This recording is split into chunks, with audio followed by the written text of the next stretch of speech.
the only people who are capable of stopping this war are the American people. So between now and February, if there isn't a massive movement to stop the war will take place in February. What I told them today basically is that this is an unjust war, that there are no people who are advocating this war, having their sons and daughters fighting this war. Is there a single soldier who is going to fight this war, who is a son or daughter of any CEO in this country? And that this war really is going to start a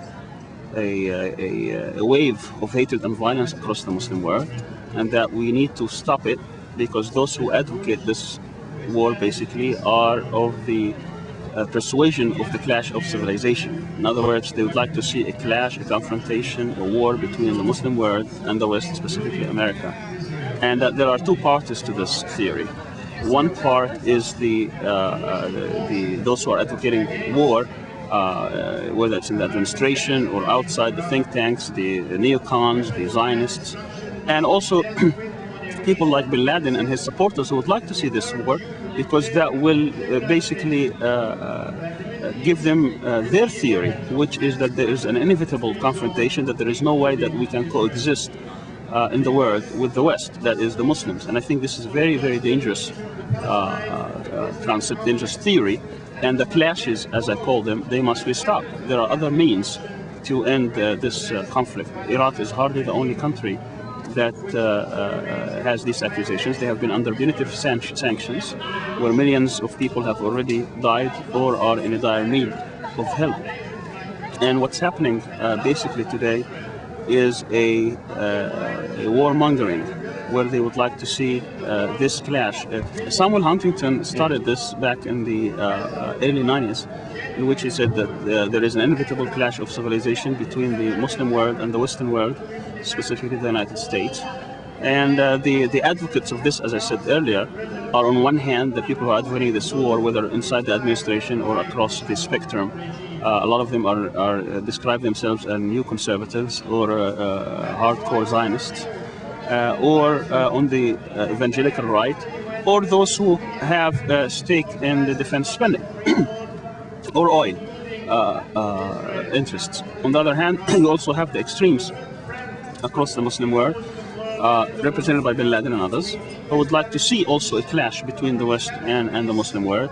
And I think that's what is so dangerous about it, because it's going to be a perpetual conflict, that a lot of innocent people would be killed, and the whole atmosphere would be so poisoned that there will be no real coexistence when this ends. Richard Perle, Wolfowitz, Douglas Feith, obviously Cheney, Bush, and their cronies across the administration, Elliot Abrams, a lot of them are in the National Security Council, maybe faceless, nameless, and you get the people on the think tanks like Daniel Pipes and Gaffney and others, who are working basically very hard on behalf of Israeli interests, and interests that have nothing to do with ordinary Americans.